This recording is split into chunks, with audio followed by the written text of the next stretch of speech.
Like I mentioned last Sunday, ang sermon po last Sunday ay itutuloy natin today bilang part 2 ng ating sermon last week, in aid of elevation, upang matulungan na umangat ang pananampalataya ng mga taga-Thessalonians. At binanggit natin the last time that to ensure that His beloved children in the faith, sino po yung beloved children in the faith niya?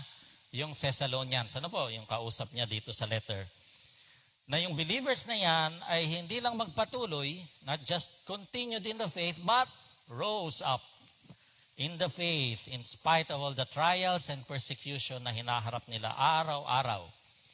Para masigurado ni Pablo yun, may ginawa siyang 3 ministry or tulong na ginawa niya para sa mga anak niya sa pananampalataya na yan. Una, pinadala niya si Timothy to strengthen and encourage them.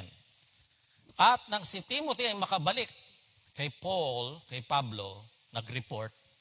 And in response to the report ni Timothy, si Paul naman po ang nagpadala ng ang kanyang next na pinadala bukod sa person of Timothy. Today we will discuss that Paul also sent a letter in response do sa report ni Timothy na ganitong nangyari po sa mga taga-Thessalonians, ay sumulat si Pablo ng letter. Parchment po, ang parchment po, 2 writing materials daw po nung panahon na yun. Either papyrus, na gawa sa halaman, or parchment, na gawa sa animal skin. Mas durable daw yung animal skin. At sometimes, yan po ang ginagamit ni Pablo para sa kanyang letters. This is dried animal skin na ginamit niya para sa pagsusulat. So, tayo po tayo. Let us rise as we read 1 Thessalonians 3, 6-10. Sabay-sabay po natin basahin ang 5 verses na yan. Kahit anong version nyo hawak nyo pa sa ating Biblia, ay buksan natin sa 1 Thessalonians chapter 3, verse 6 hanggang verse 10. At sabay-sabay po natin basahin. Ready? Verse 6, go. But Timothy has just now come to us from you, and has brought good news about your faith and love. He has told us that you always have pleasant memories of us, and that you long to see us just as we also long to see you. Therefore, brothers and sisters, in all our distress and persecution, we were encouraged about you because of your faith. For now we really live, since you are standing firm in the Lord. How can we thank God enough for you in return for all the joy we have in the presence of our Lord because of you? Night and day we pray most earnestly that we may see you again and supply what is lacking in your faith. Father in heaven, we thank you for your word. Your word is here as a light unto our path, a lamp unto our feet, and we praise you for the opportunity to look into your word. And we claim your promise, O God, that your word, which will proceed from your mouth this morning, will not return to you empty without accomplishing the purpose for which you sent it. All of thee, none of me, let all the words proceed only from your mouth, and only your words will be received this morning. Thank you, Lord. In Jesus' name we pray. Amen and amen. Makakaupo na po tayo. So last week, we discussed that Paul sent a person, si Timothy, dahil po siya ay concerned sa Thessalonian believers. Napakaikli ng panahon na ginugol niya sa Thessalonica at siya napalayas na dahil sa persecution, kaya nag-aalala siya doon. Kasi baka bumigay na, napakadaming paghihirap, sinisikil sila doon dahil sila ay Kristiyano. Pinadala niya si Timothy. Nakita natin ang character ni Timothy na siya ay equipped, reliable, faithful. Kaya siya ang pinadala. At ang mission niya ay to encourage the believers in the faith, to strengthen their faith in the Lord. Especially because maraming trials, tribulations, persecution, and difficulties na hinarap ng mga believers doon. At nabanggit ko last week, nagtapos tayo na sinare ko yung aming experience 32 years ago sa Homonhon, that after all these years, this building is still standing up. But more importantly, yung mga nagsisimba po doon ay yung iba ay nagpapatuloy pa rin sa Panginoon. At nabanggit ko ang isang pamilya na nabalitaan namin na involved din sa ministries. After all these years, sila po ay involved sa church nila dito sa Pasig kapag nasa Metro Manila. At kung umuwi sa Eastern Samar, sa Giwa naman, Christian Fellowship daw. Sila po ay involved sa mga ministries doon. And I shared with you, like Paul, masaya, the joy that you experience out of knowing na nagiging faithful itong mga na-sharean nyo na dati hindi nakakakilala sa Panginoon, tapos lumago, tumayo sa sariling paa, at ngayon, after so many years, hindi mo nakita, hindi mo naman na-follow up. Siyempre, na-follow up namin nung nandun, 3 years din, 2 years. Pero napakasaya ng pakiramdam na sila ay nananatili sa Panginoon. Kaya nga natin kinanta yung verse ng Nehemiah, anong sabi dyan? The joy of the Lord is my strength. In other words, what makes the Lord joyful, nakakapagpasaya rin sa iyo. At kung ikaw ay masaya, ay lumalakas ka. At ikaw ay nagkakaroon ng dahilan na magpatuloy sa gawain ng Panginoon. Kahit isang balita lang yan, kahit marami kang balita na narinig na yung iba, nanlagas na, nawala na. Makarinig ka lang ng isa, buhay ka na ulit. Dahil sa joy of the Lord is your strength. At yan po ang inisip kong take away natin ngayon, that the joy that comes from fruitful disciples, yung balita na sila nagbubunga, nagpapatuloy sa pananampalataya, yun po ang nagpapalakas sa ating mga pananampalataya at sa ating pagdi-disciple making. The joy that comes from fruitful disciples strengthens yung mga nag-disciple sa kanila mismo. At sa ating verses na nabasa, the context is sa Acts 18 po, Acts chapter 18. Si Silas at si Timothy, pinadala ni Paul sa mga Macedonian churches. Si Timothy ay pinadala sa Thessalonica, si Silas ay pinadala siguro sa Philippi o kung saan pang mga syudad. Kasi mga bagong Christians lahat yun, hindi man makapunta si Paul doon dahil wanted siya doon. Pinadala niya itong mga kanyang mga kasama sa ministry. Ito po yung background ng susunod na ginawa ni Pablo para sa Thessalonians para matulungan silang umangat, to elevate in their faith. At nang marinig ni Paul ang balita tungkol sa thesis sa Thessalonians, Paul sent them what we now know as the First Thessalonians. At ano po ba yung, by this time pala, si Pablo po ay nasa Corinth na. Sa Corinth, bago na namang church planting po yun. Sa Corinthians naman, nasa Corinth na si Pablo nang dumating si Silas at si Timothy para mag-report sa kanya. At ano po yung report ni Timothy?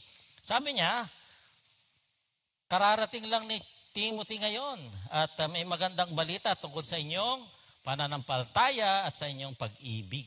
Sabing ganon. At maganda ang inyong mga naiisip tungkol sa amin. At nananabik din kayo na makita kami gaya ng aming pananabik na makita kayo. So ito pong report ni Timothy kay Paul, sabi po niya, just now. In other words, when Paul wrote 1 Thessalonians, kararating lang ni Timothy, excited siya, happy siya. Kaya hindi niya napigilan na sumulat agad. Parang meron kayong gustong i-congratulate kapag text ka agad kayo, pumasa ng board o kaya whatever. Good news Kaya gusto mong mag-reply agad, mag-response agad para ma-encourage. Kaya si Pablo po, sabi niya, immediately after he heard Timothy's report, sumulat na siya na ganyan. Ito po yung action niya in response to report of Timothy about the Thessalonians. Sinulat niya yung 1 Thessalonians to affirm them, to congratulate them for standing firm in the faith, and to encourage them to go for more in their faith, hope, and love. Secondly, sabi po, Timothy brought good news. And that phrase daw po na good news niyan is exactly the same ng good news of the gospel. So it's exactly means preaching the gospel. The report was like hearing the gospel itself para kay Pablo. Para kay Pablo, yung balita na nagpapatuloy sa pananampalataya yung mga bagong believers, kahit na ang daming pag-usig at paghihirap na ganyan, ay parang narinig mo na yung good news of salvation. Ganon kahalaga, ganon kataas ang pagtingin ni San Pablo sa bawat bagong Kristiyano na nagpapatuloy sa Panginoon, na hindi bumibigay, hindi nagbabackslide, kundi lumalago, nagbubunga pa, ay para ka rin nagkaroon ng another narinig mo ulit at ikaw ay naging born again.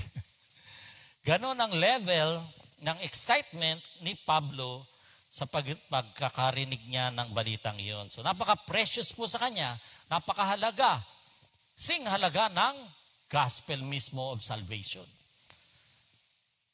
So tayo po, kapag nakakarinig tayo siguro ng mga nasa-share na nagpapatuloy, excited ba tayo? Ganon din ba tayo? Masaya ba tayo? O dapat lang sumunod sila sa Lord, kundi, hindi. Si Pablo walang ganon. Tuwang-tuwa siya, sumunod agad siya ng encouragement sa Thessalonians.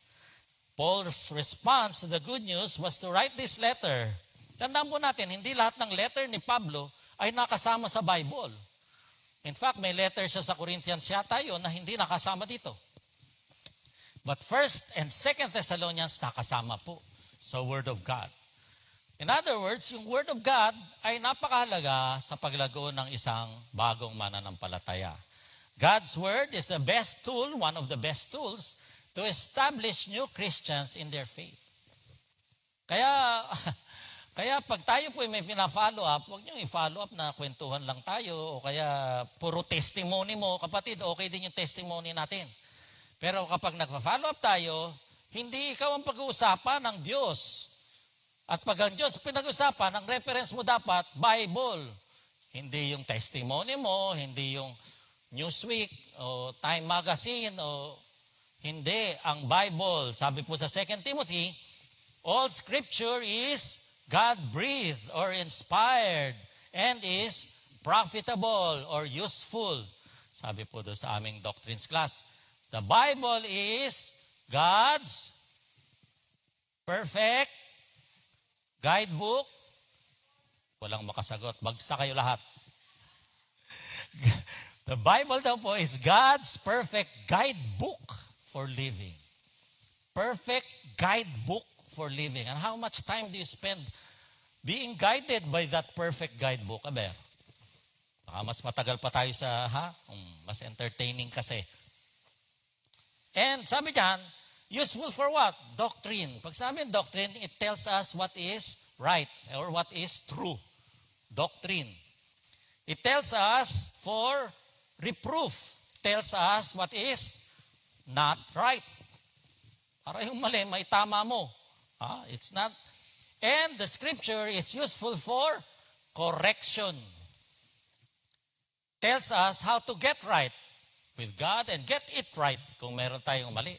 And finally, it tells us for instruction in righteousness. Tells us how to stay right in the path, in the way of the Lord. Kahit ganyan na, kaya guidebook.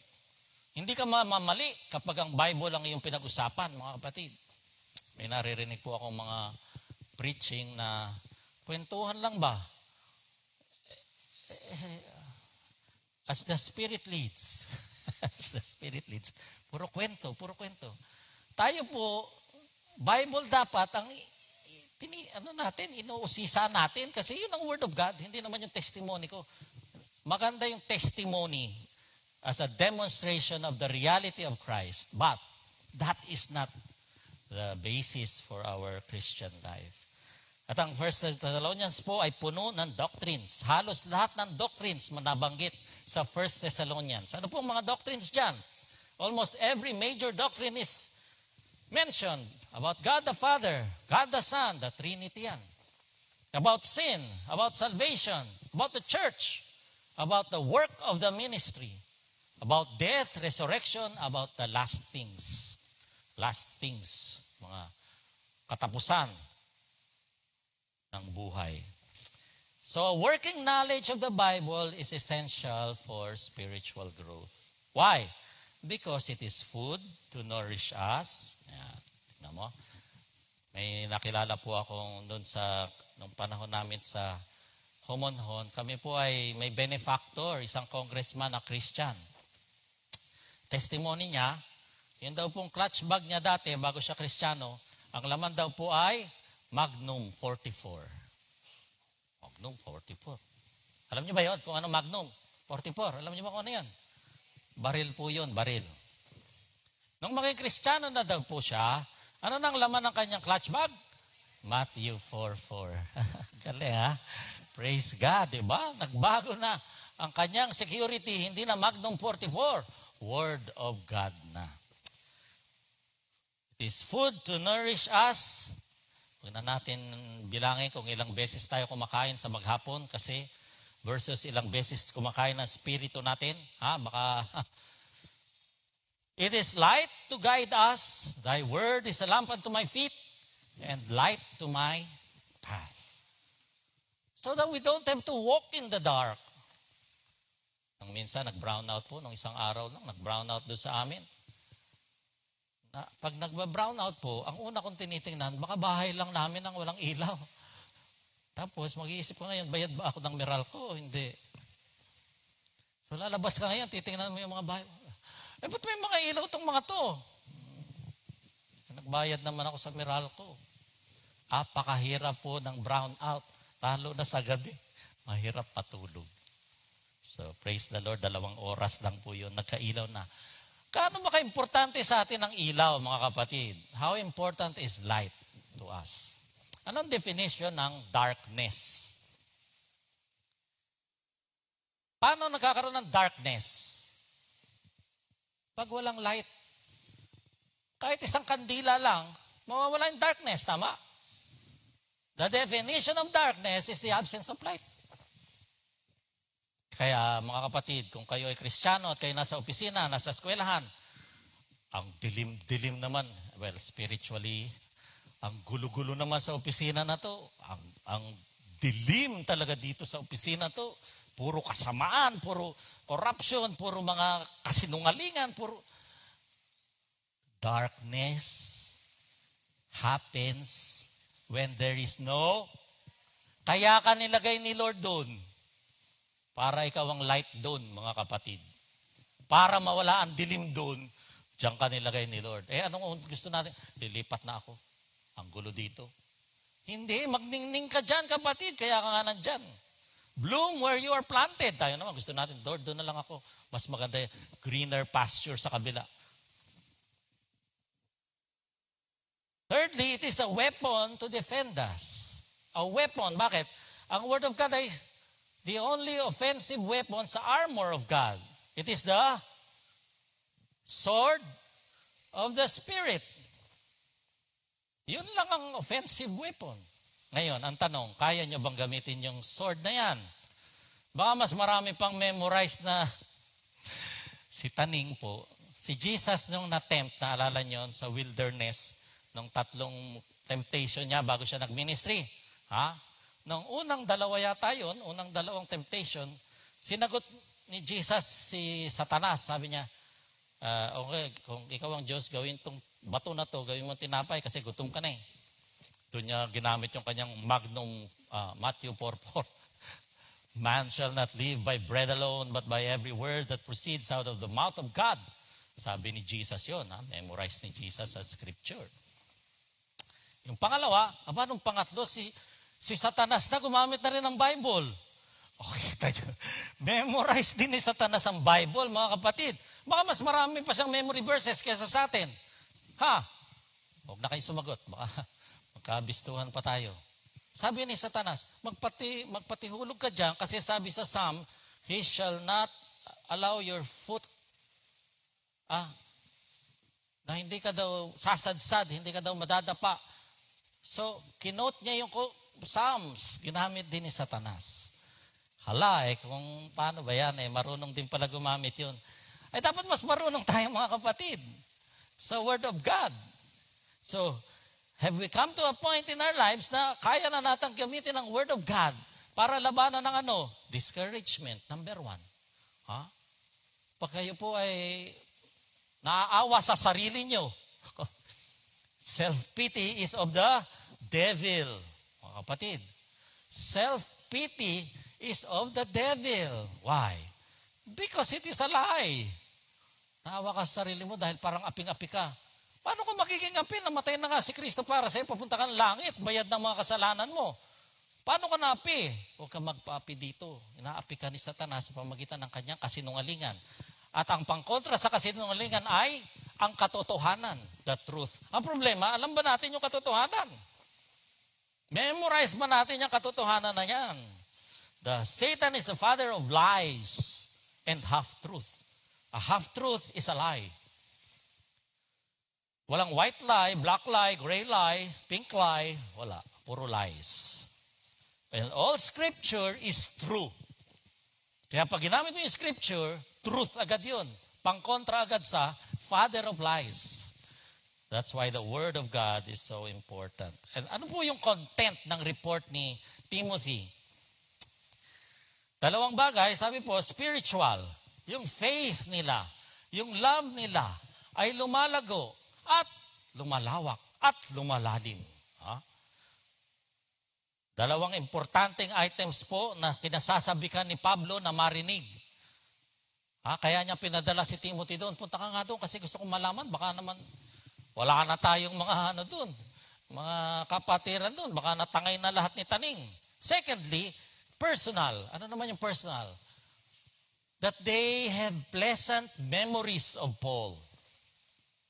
At mahigit sa lahat, hindi sila naniwala doon sa mga kasinungalingan na yung mga kumukontra kay Pablo kasi sabi doon sa napag-usapan natin to last time or the other sermons. Si Pablo daw po sinisiraan ng mga ibang mga tao. Ay, kaya lang kayo nagpi-preach yan para magkapera. O kaya sarili lang niyang interes. Ang mabuting balita, hindi daw po naniwala yung mga Thessalonians dyan. The Thessalonians did not believe the rumor mongers about Paul as an exploiter or that Paul was just not genuinely interested in the welfare of the Thessalonians. So hindi sila naniwala sa mga bashers. May bashing na noon mga kapatid, wala pa social media. May nambabash kay Paul. Amen? Kaya kung kayo binabash, sa isang banda, okay din yon. Basta tama yung ginagawa nyo, baka naman mali talaga. Dapat lang kayo bash. Kung tama, kung word of God, ang iyong sineshare at ikaw ay binabash, okay yun. Bakit? Ano ibig sabihin nun? Kinukontra ka ng kaaway. Kung hindi ka na kinokontra ng kaaway, kung hindi ka na kinokontra ni Satanas, kakampi mo na siya. Peace na kayo. Okay, makipag-peace kay Satanas. Mga kapatid. Mabuti yun, may bashing. Basta tama dahilan na tayo ay binabash. Kaya nga po happy si Paul. Masaya siya. At ano po ang naging resulta ng report na yan? Sabi po, therefore, brothers and sisters, in all our distress and persecution, we were encouraged about you because of your faith. Hindi po tumigil yung distress. Ano ba yung distress ni Pablo? Hindi po nawala yung persecution ni Pablo. Hindi. Nagpapatuloy yun. Habang concerned pa siya doon sa mga taga-Thessalonians, yung kanyang Philippian church, yung kanyang Corinthian church, at iba pang mga churches. Habang kino-concern niya yung mga yan, meron pa siyang nararanasan na persecution. At mababasa po natin yung adversities na yan sa Acts chapter 18. Yung distresses po ay physical privations. No? Ano ba yung privation? Dineprive po si Pablo. Enduring extreme physical hardship due to being deprived of basic essentials such as food, water, shelter, warmth, sleep. Yan po, physical. Physical na paghihirap ni Pablo. Persecutions are sufferings inflicted by the antagonist, yung kontrabida sa kanya. Yun naman yung persecution. So natuwa po si Pablo, na-strengthen siya, na-encourage siya, and gave him more incentive to continue in the work of the Lord. Kaya hindi na burnout mga kapatid. Kaya pagod pero masaya. Di ba? Parang yung mga regular. Si Paul was, and by the way, Paul was regularly deriving encouragement from the faith ng mga believers. Halimbawa po sa Romans 1, sabi niya, that you and I may be mutually encouraged by each other's faith. Kaya mahalaga yung fellowship, mga kapatid. Kasi si Paul gustong pumunta sa Rome para encourage yung brethren. Pero habang nasa Rome siya at nakikipagkwentuhan sa brethren, na-encourage din siya. Bakit? Kasi nananatili at sa pananampalataya. Ganon din ang sabi niya sa 2 Corinthians. Sabi, I've spoken with great frankness. I am greatly encouraged. In all our troubles, my joy knows no bounds. Grabe. Unly joy daw po. Unly joy ang naranasan niya dahil po sa faith na nagpapatuloy sa mga Corinthians. Si Philemon, isang slave, sabi niya kay Philemon, your love has given me great joy and encouragement because you, brother, have refreshed the hearts of the Lord's people. Si Philemon po ay isang slave na na-share ng gospel ni Pablo. Si Philemon na ngayon ang nagre-refresh ng hearts ng Lord's people. A slave, mga kapatid, a slave. Nung panahon na yan ng mga slaves, mga kapatid, hindi sila tao. Ang turing sa kanila, hindi tao. Mga bagay lang yan, mga sipa-sipahin mong furniture. Ganun ang turing sa mga slaves. And yet, this slave refreshed the hearts of whom? The Lord's people. Pati si Pablo, na-refresh ang heart ni Pablo dahil sa pananampalataya at sa pagsusumikap ni Philemon. Para lang mga magulang, di ba? Nung Father's Day Ignite nga po, may nag-testimony. Sabi niya, yung pong mga anak natin, pag mga maliliit pa, no? Maliliit pa, cute na cute, ha? Pag umuwi ka, sumalubong sa'yo, nawawala lahat ng pagod mo. Nawawala parang, di ba? Parang wala na excited. Sino bang nagkaanak na rito? Di ba pag uwi maliliit, ang cute lalo na yung mga nag-uumpisa pa lang, mga hindi pa makasalita, puro yung bulul, mga buyoy pa, naglalakad, mga cute. Tapos sabi niya, nung lumaki na po, bang usapan na yan? Huwag na natin pag-usapan. Basta, pag uwi mo, nawawala yung pagod mo, sulit lahat ng sakripisyo mo sa pagtatrabaho, sulit lahat ng pagod mo, nawawala. Ganyan ang naramdaman ni Pablo sa kanyang mga bagong believers na nagpapatuloy sa pananampalataya. For all those new believers who continued in the faith in spite of the persecution, the trials, the afflictions, the troubles that they encountered, yung joy was that one that strengthens the disciple makers. The joy that comes from knowing. Hindi pa nga niya nakita nung panahon na sinulat niya. Hindi pa niya nakita. Balitaan pa lang eh. Masayang-masaya na siya. Ang kagalakan na nagmumula sa mga balita o sa makita mo na nagbubunga. Ano yung bunga? Transformed lives. Nagbabagong mga buhay. Ano yun? Christ-likeness. At ano ba? Yung mga nagdi-disciple na rin, gaya ni Philemon. Nagdi-disciple na rin. Ano po yun? Spiritual multiplication. Yan ang kalakasan ng mga taong nagdi-disciple. Kaya sabi ko sa inyo, nawa tayo ay parating may ganyan para hindi tayo nabe-burn out. Hindi tayo nagsasawa, hindi tayo pagod man, pero tuloy. Tuloy-tuloy. Meron tayong mga sinusuportahang missionary. 10 years. Not one convert. Not one convert, mga kapatid. Ano yun? Failure ba yan, mga kapatid? Failure ba yan? Success in witnessing is simply taking the initiative to share Christ in the power of the Holy Spirit and leaving the results to God. Success in disciple making is taking the initiative to disciple others in the power of the Holy Spirit and leaving the results to God. Ginawa mo yung best mo, naging tapat ka, tinaboy ka, o nag-backslide, o kung ano man nangyari, hindi ka failure, kapatid. Why? Because God only requires your faithfulness.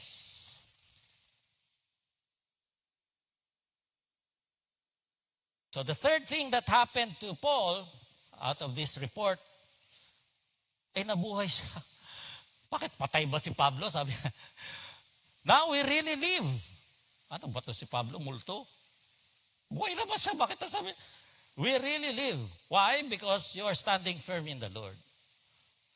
Ano ibig sabihin niya? Nabuhayan kami ng loob. Yun talagang translation niyan, mga kapatid. Nabuhayan kami ng loob. Ano ibig sabihin? Mamatay-matay na yung loob. Bakit?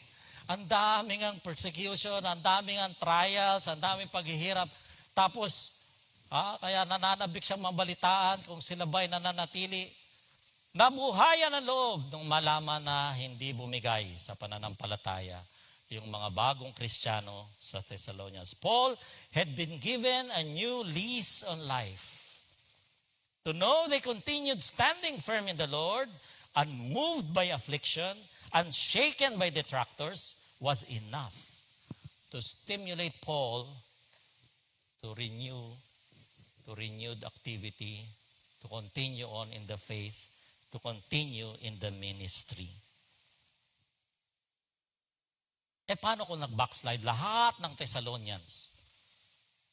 Naku, nangyayari po yan. Kaya lang, siyempre, manghihina ang loob niya. But is that a reason to give up? Ang tanong, buhay pa ba sila? So, kung kayo po ay may dinidisciple o may pina-follow up na nabalitaan niyo na nag-backslide, na nag-backslide, hindi lang nag-backslide. Kasi di po ba bago tayo maging Kristiyano, meron tayong ganitong ugali. Naging born again tayo, o nagbago ng buhay. Tapos nag-backslide. Magba-backslide ka dito ulit. Hindi, lalo pag sumama. May ganong klase ng backslide. Anong tawag doon? Negative. May utang patuloy yung backslide mo. Negative na backslide pa. Backslide na, negative pa. Mas malala pa nung una. Mas malala pa siya kaysa nung una. Hindi pa siya Christian. Ang tanong mo na lang sarili mo, buhay pa ba yung mama na yun? O yung pina-follow up na yun, buhay pa ba? Kapag buhay pa, may pag-asa pa. Amen? Ipag-pray mo pa rin. May pag-asa pa yun, buhay pa eh. Pag namatay siya, ay wala na, huwag mo na ipag-pray. Patay na eh. The meaning here is that Paul now enjoyed life, sabi, he had real life in the fact that they acted as Christians and show that his labor, hindi nasayang ang kanyang paghihirap. The same thing here affirmed is true of all faithful ministers of the gospel. They feel that they have something that may be called life, that is worth living for, when those whom they preach maintain a close walk with God. But remember, even if they don't, you are not a failure. God requires that we remain faithful to the end, to finish well. Naalala natin yung parable of the sower. 4 na klaseng soil yun. Si Jesus na nagkwento nun, 25% lang yun nag-ugat at nagbunga. So expected na hindi naman lahat magbubunga, mga kapatid. But we continue sowing the seed of the gospel. Kaya nga po, maganda po, memorize natin at isa puso natin yung 1 Corinthians 15:58. Ilista nyo nga dyan sa inyong notes. 1 Corinthians 15:58. Ano yan? Therefore, pagkatapos po yung buong chapter ng 1 Corinthians 15 is about the resurrection, the truth of the resurrection. Ano sabi? Last verse, sabi ni Pablo.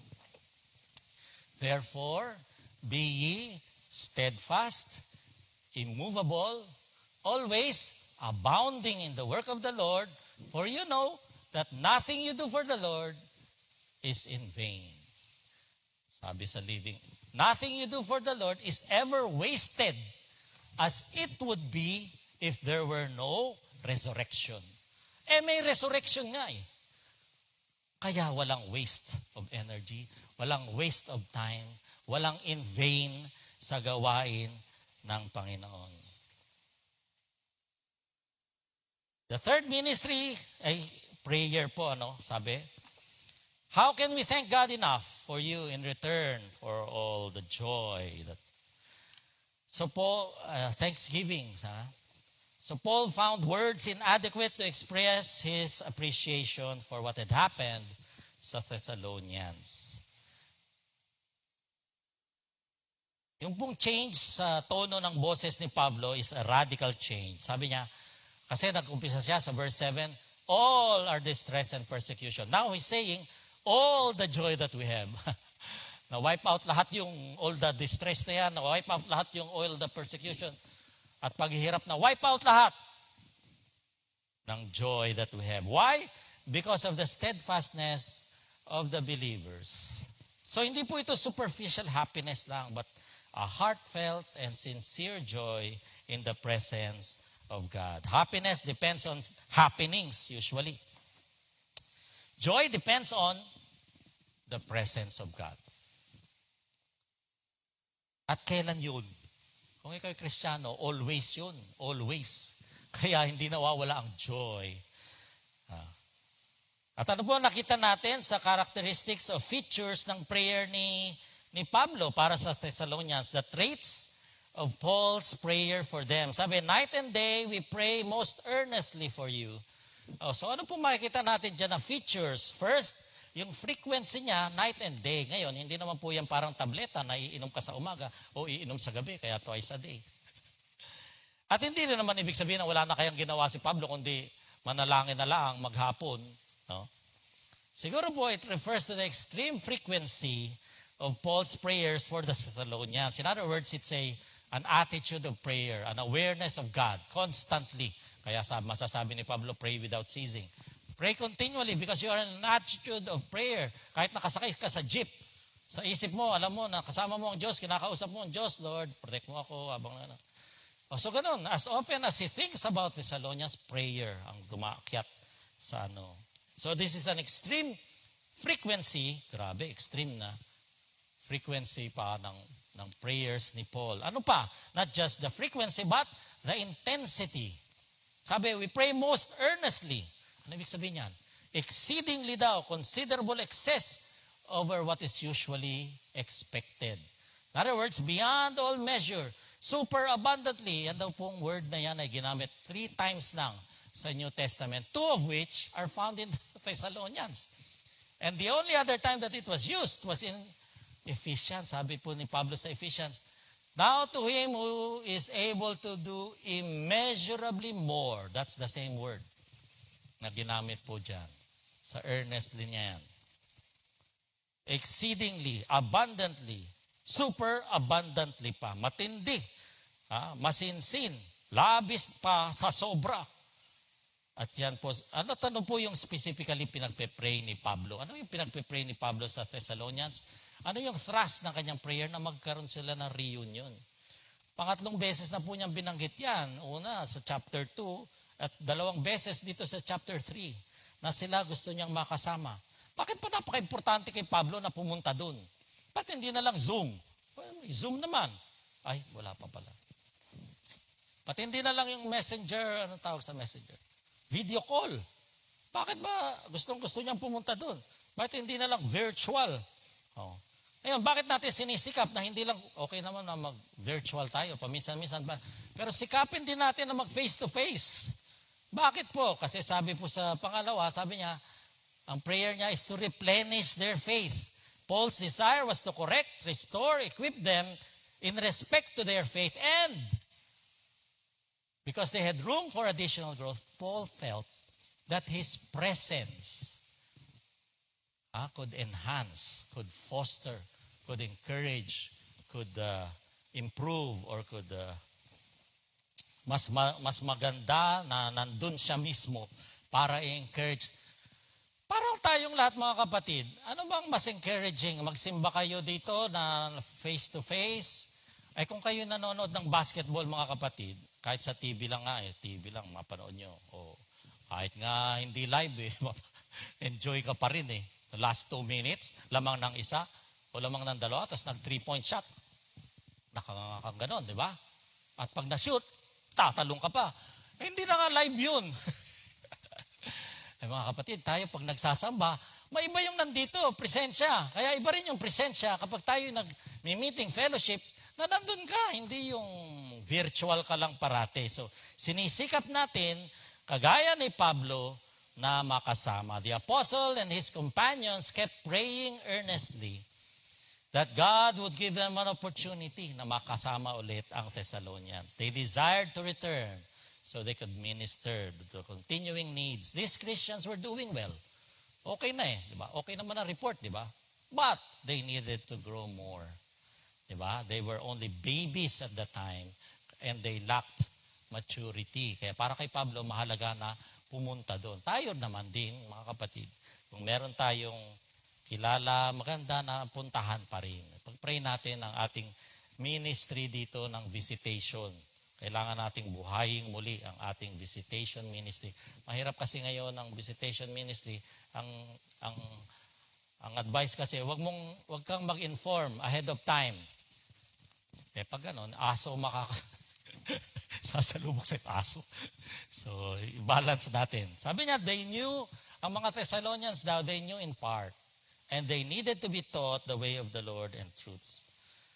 Whereas the apostles greatly desired to see them that he might be an instrument for instructing them. Ano po yung kailangan matutunan ng mga Thessalonians at baka kailangan din nating matutunan lahat? Ano po? About the rise and fall of the Antichrist. About the coming of Christ. Second coming of Christ. About the resurrection of the dead. So marami pang kailangang matutunan ang Thessalonians kaya gusto niyang pumunta doon. Paul, in his earnest desire to see the believers in Thessalonica stand firmly on their own spiritual feet, sent them a person, Timothy, sent them a letter to encourage them, and sent God a prayer on behalf of the Thessalonians. Tayo mga kapatid, meron ba tayong maisip na kailangan nating encourage o strengthen ng faith? Na kailangan niya na personally nating puntahan? Kailangan niya ng text, chat, letter? O kailangan niya ng prayer? Lahat kailangan naman ng prayer, mga kapatid.